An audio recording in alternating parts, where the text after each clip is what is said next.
আপনার ভালো দেখতে পারেন এরকম বহু লোক আছে না?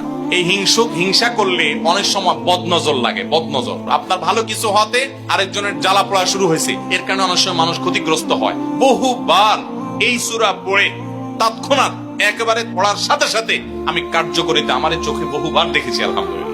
নবী সাল্লাল্লাহু আলাইহি ওয়াসাল্লাম এক সাহাবীকে বলেছেন, তুমি কি জানো আজকে রাতে যে দুইটা সূরা আমার প্রতি নাজিল হয়েছে, যে আয়াতগুলো নাজিল হয়েছে, এইরকম আয়াত কোরআনে আরেকটা নাজিল হয় নাই। আমার বাসা বাচ্চার কোনো অসুবিধা হলে মাঝে মধ্যে আমার মিসেস বলতেন যে একটু দোয়া পড়ে খু দাও তো। আমি আমার মিসেসকে সাথে সাথে বলি, কেন, তুমি দিলে কি সমস্যা? অনেক সময় বাচ্চাকে নিয়ে আসেন, হুজুর একটু তাকে দোয়া পড়ে ফু দিয়ে দেন, একটু পানি পড়ে দেন। আমরা কি দোয়া পড়ি আজকে সেটা আমি আপনাদের সামনে ফ্ল্যাশ করে দিলাম, জানিয়ে দিলাম।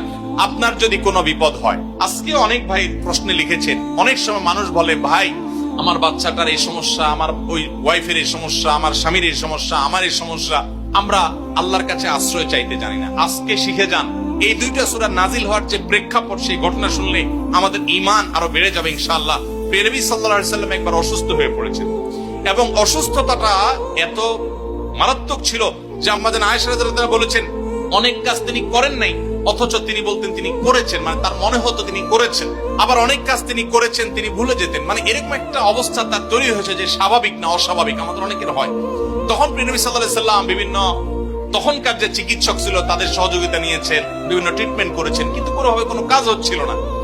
আল্লাহ রাব্বুল আলামিন তার নবী সাল্লাল্লাহু আলাইহি ওয়াসাল্লামের চিকিৎসার জন্য দুইজন ফেরেশতা পাঠিয়েছেন। তাদের একজন ফেরেশতা নবী সাল্লাল্লাহু আলাইহি ওয়াসাল্লাম স্বপ্নে দেখছেন যে একজন ফেরেশতা তার মাথার কাছে এসে দাঁড়িয়েছে নবী সাল্লাল্লাহু আলাইহি ওয়াসাল্লামের, আরেকজন ফেরেশতা নবী করিম সাল্লাল্লাহু আলাইহি ওয়াসাল্লামের পায়ের কাছে এসে দাঁড়িয়েছে।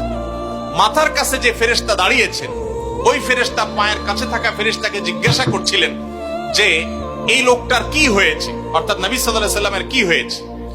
তখন পায়ের কাছে থাকা ফেরেশতা খুব মনোযোগ সহকারে শুনেন, পায়ের কাছে যে ফেরেশতা দাঁড়ায় ছিলেন উনি বলতেছেন, ওনাকে, অর্থাৎ আমাদের নবী সাল্লাল্লাহু আলাইহি ওয়াসাল্লামের কথা বলছেন, ওনাকে জাদু করেছে। পায়ের কাছে থাকা ফেরেশতা এটা বলার পর মাথার কাছে থাকা ফেরেশতা আবার জিজ্ঞাসা করলেন, কে জাদু করেছে? পায়ের কাছে থাকা ফেরেশতা তার নামও বলেছে, লাবিদ ইবনে আস।